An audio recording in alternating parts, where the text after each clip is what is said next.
Are you a thoughtful leader? Maybe you are. Maybe you think you are. Let's find out.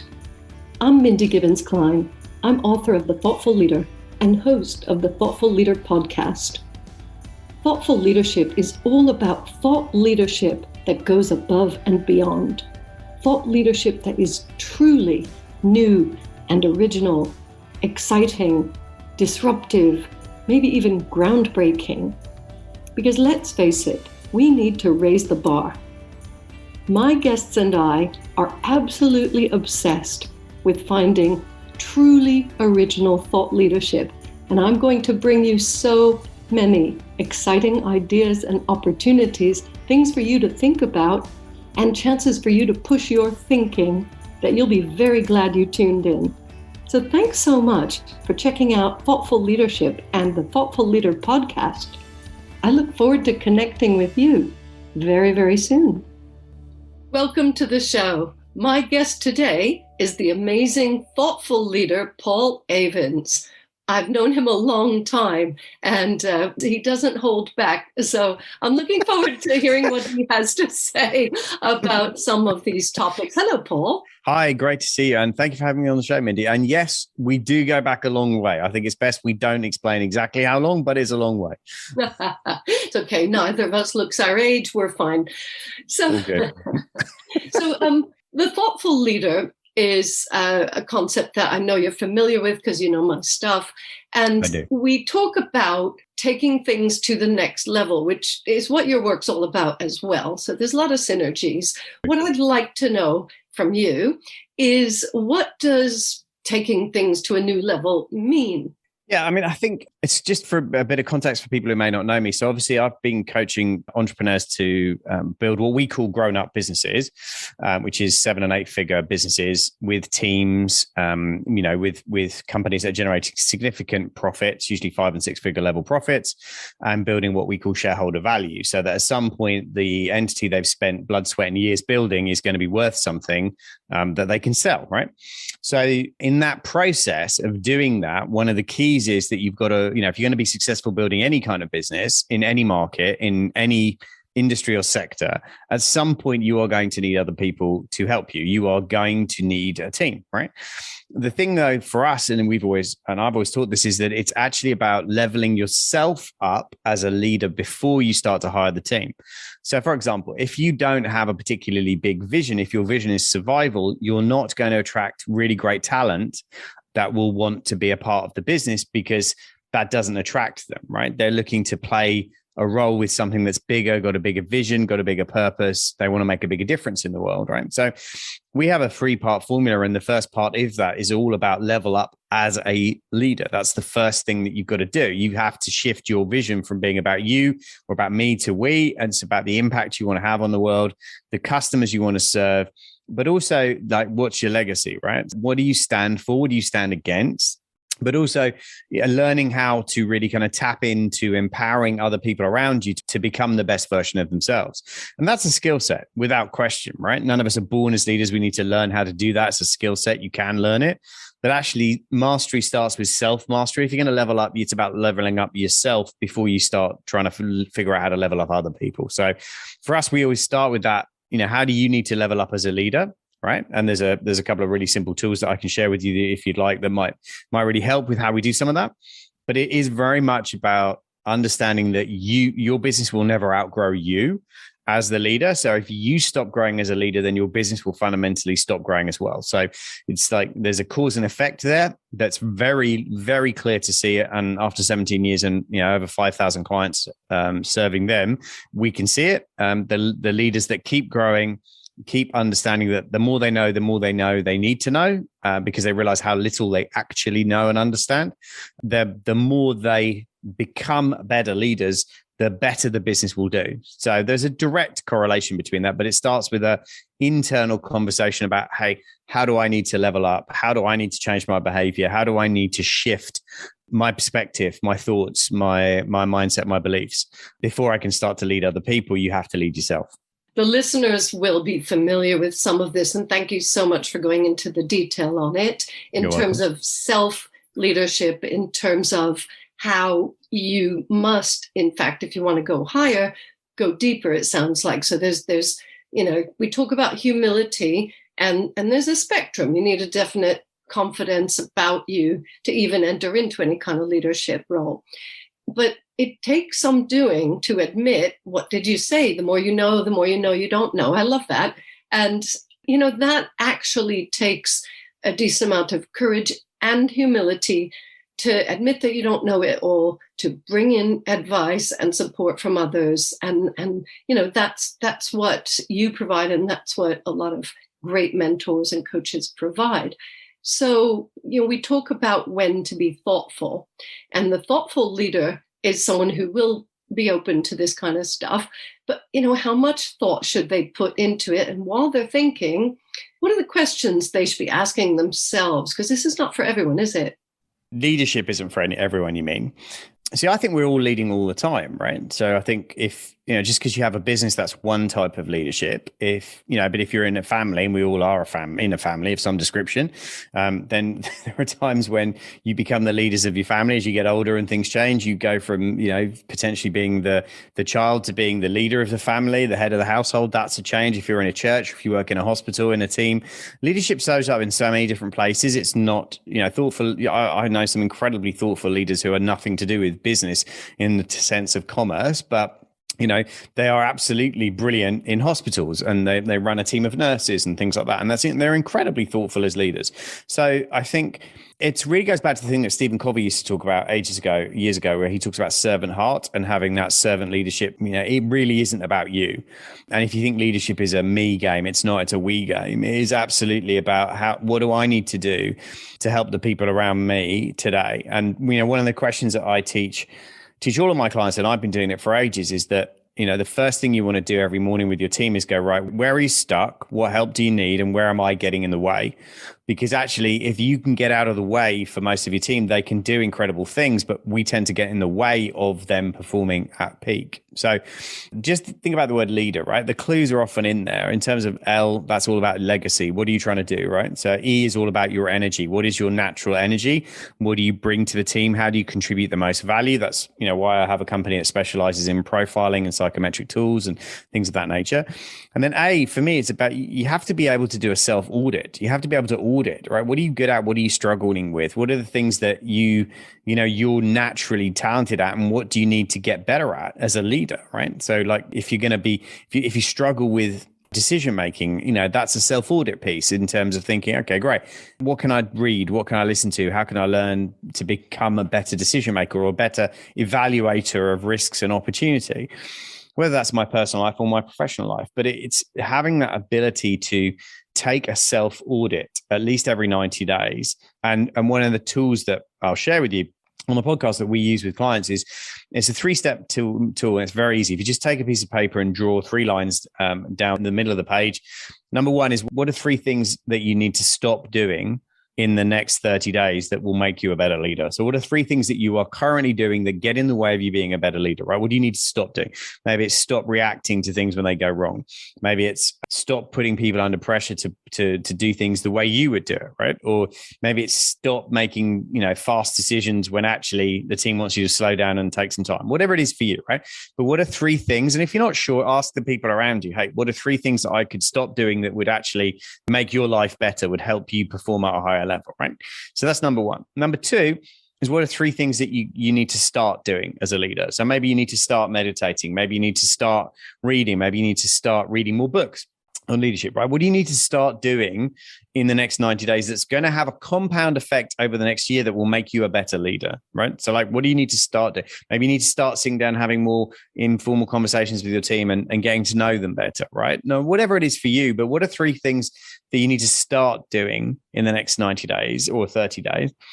And then final piece of this is, it stands for S, it stands for support, right? So what support do you need in the next 30 days from your team? What do you need from your team, right? And then who can you support better? Who can you reach out to? Who's having a tough time in your life right now, or in your environment or your team or your community? Who's having a difficult time? Who can you support, and who needs your support more at the moment than anyone else, right? What are they going through? And it's that allows us to generate a huge amount of empathy for people in terms of where they're at. And leading is all about understanding the shoes other people are walking in and being prepared to go the extra mile in their shoes and understand life from their perspective. So just that very simple leadership tool that we have clients do every 90 days. But if you could take it today, what are 3 things you need to stop doing? What are 3 things you need to start doing or deserve to start doing? What are 3 areas that you either need support or could give more support to people around you? If you just do those 3 things, 90 days from now, you're going to feel like you're so much more connected as that thoughtful leader because you're paying attention. You're not just paying a lip service to things. Oh my goodness. We don't tend to do 1.5 hour long podcast episodes, but if we did, this would be one. Guys and gals and everybody, if you want to know more about this stuff, this really great content that Paul's talking about, the details are in the show notes, his bio, everything's there. So please seek him out. But Paul, as you were talking, I was thinking the person who wants to be a better leader and level up needs to have a certain level of self-awareness to even do this stuff. Am I right?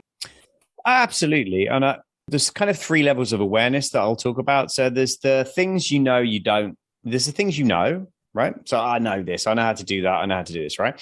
That's the most dangerous place to stay because the I know space stops us growing, stops us, moving forward, right? But that's one space. Second space is, well, I know I don't know about leadership. If you're listening to this podcast, it's because I don't know everything about leadership and I want to know more, right? That's the second, that's the inquiring mind, that's the inquiring, thoughtful mind that goes, look, I know I don't know that stuff, so I'm going to go get in a mastermind or I'm going to go do a training course on it. I'm going to get educated, right? I'm going to lean into education and get myself educated on that. But there's this whole third group of information, which is the things you don't know, you don't even know. And they're the things that normally catch you out, right? It's like the things you don't even know that you didn't know about leadership is the stuff that's going to catch you out. So but the only way you get closer to that is to keep expanding the zone of things that you don't know.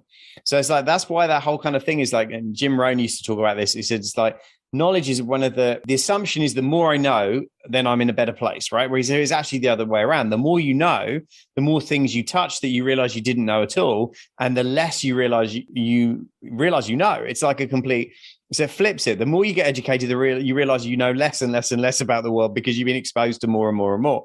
So it's kind of like an inverse learning paradigm. And I think it's to be okay realizing that you're not going to know everything, but you actually, to be a great leader, don't need to.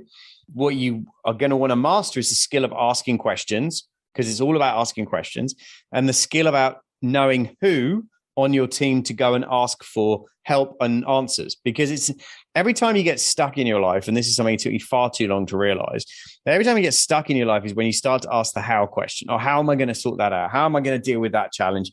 How am I going to deal with that, cash flow problem? How am I going to deal with so-and-so leaving the team? Whatever, right?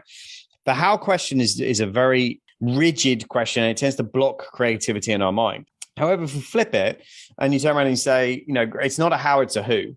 Who can I ask for help? Who can I ask on my team who may know about this? Who on my team's got experience with this? Who on my team has dealt with this before in another job? Who can we recruit? Who can we bring in, right?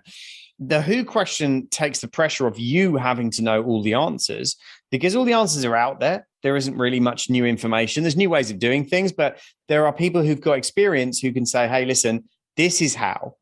Who gets you to how? Always. But how, you can't go straight to how unless that's your core area of competence. And as a leader, your job is to get really good at asking for advice from other people and other people around you, and to put people around you who are more talented in specific areas than you are. So your job becomes to bring the best out of them, rather than your job becomes trying to figure it all out, because that's just not the way the game is played. Well, this content just keeps getting better and better. One of the things that we do here on the show is invite guests to talk about a thoughtful issue or a way they dealt with an issue thoughtfully. And I know you've been talking about several processes, several tools. Would you like to share something that was a sticky situation recently or in the past that you needed to apply thoughtful leadership to level up your own thinking and to do some of this stuff? Sure. Yeah, no, I'd be happy to. I think To keep it more relevant than necessarily talking about business, I'll put it in a human context, okay? Because this is a way that we can all improve and, as you rightly say, level up. So just over 6 years ago, I was running a retreat in Spain with my wife for £1 million plus clients, turnover clients that we work with. And within 7 days of coming back from that, she got very seriously sick and ill, and in fact got rushed into hospital. And I turned up at the hospital the next day to talk to the doctor, to be met with what was probably one of the most difficult, challenging conversations of my life, where the doctor informed me that Sue had a brain seizure during the night at 3 a.m., had been rushed into intensive care and was in fact in a coma. It was like he's been in a coma for the next 21 to 31 days. Prognosis at that particular point was that she could be in hospital for anywhere from 6 months to a year to recover, if she was able to recover at all, right? Now, when that happens, your life gets turned upside down overnight, literally. And every paradigm you had coming into the day has just been completely turned upside down. And I think as a leader, that's the thing I often say to people is it's not the stuff you worry about that you should really worry about. It's the stuff you don't see coming. And when we get hit by adversity, and we're all going to get hit by adversity, whether you have or you haven't yet, you will. It's the longer you live, the more adversity you will at some point face. That's part of being alive. And the bigger your team gets, the more challenges you'll have with people going through life-threatening situation. But for me, that became a real, I had two choices at that point, or three really. I talk about number one, I could choose to respond. I could get angry. I could get bitter. I could lash out. Right? That's dangerous. I'm not going to make decisions in a constructive way from that point of view. Number two is that I needed to take some time to reflect. And I think this is the bit that people miss, is that they go, there's a lot of teaching that says, when things go wrong, you want to go, I'm going to choose to react rather than respond. And my point of view is that actually reaction comes after reflection. So actually what I did was I took 24 hours and I just went home and I went, look, I need to let my brain process this before I choose how I'm going to respond to this situation, right? So I'm not going to react. I'm not going to make emergency decisions. I'm not going to suddenly decide what to do and what not to do. I'm going to reflect. And I think one of the best leadership skills we can have is the ability to slow right down and reflect, because actually it's a lot easier not to make mistakes than it is to have to fix ones that we make in an emotional state. So we have to come out of that peak emotional state, and be under no illusion, I was definitely in a peak emotional state. I was, I was crying my eyes out. I was emotionally messed up. Not only had I lost my wife at that particular point, she was the financial director of our businesses. So I'd lost my finance director and my wife in one go. There were 1,000,001 things running around my brain, and emotion is now running me. I'm not running my emotions. So first thing was just to stop. Right. Number one, stop. Just stop. Don't try and make any emergency decisions right now. And number two, breathe. Like literally stop and oxygenate. Right. And then give yourself time to reflect. Give yourself 24 hours to reflect and go, I need to wake up tomorrow. And then having reflected on where am I at? And this is really where I came up with one of my favorite leadership phrases that I use all the time with clients is control the controllables. Too many of us are trying to figure out how to get to the finish line where we don't control all the variables, and then we get stressed because we can't control things. So, the next thing for me was to very much wake up and go, right, I've had a chance to reflect on this. This is the reality. And I think it's about being honest sometimes with yourself as a leader to go, what's the reality? What is the stuff I can change and what's the stuff I can't? This is the reality. And then to say, okay, great. What can I control? What can't I control? I can't control. Here was the interesting thing. It came down to what's the single biggest thing I need to control in this situation, which is always a powerful question to ask. And for me, you're probably thinking it's going to be, sales, it's going to be this, it's going to be, which is true. They were all there. The single biggest thing for me that was a real risk was nutrition and food, because I identified that, with my wife in hospital for a prolonged period of time, 3 to 6 months, there was a really good chance that I could start to derail myself and go into, takeouts, junk food. And the compound effect of that was I would have got sluggish. I would have become annoyed with myself, and, my health would have suffered. I would have made poor decisions.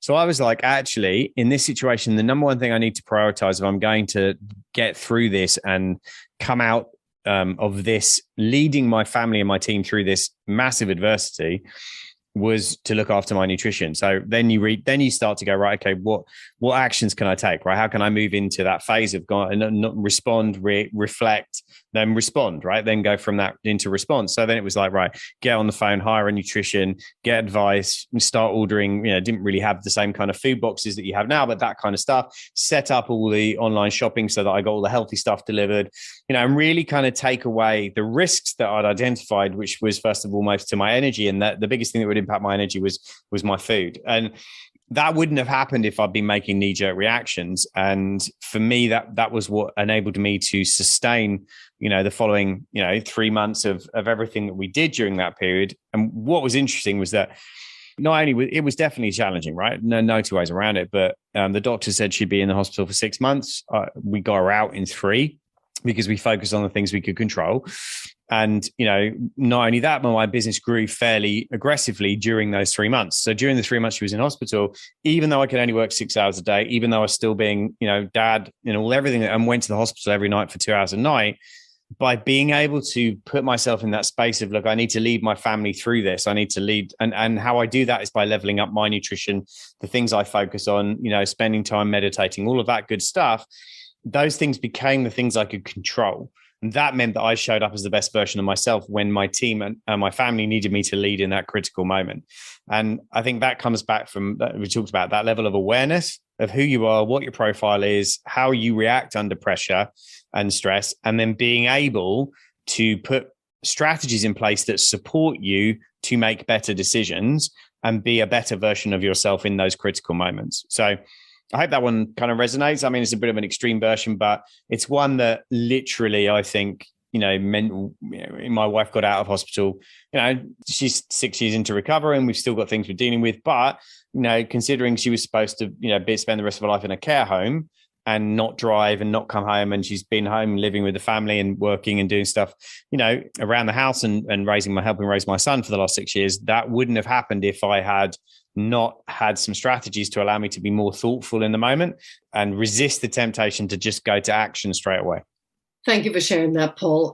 Of course, I remember when that happened to you and Sue, and I'm so grateful that she recovered. And this is a real lesson for everybody, because they may not be dealing with something as extreme as that. And you're right, that's quite a dramatic story. But the thing is, we can all do these things.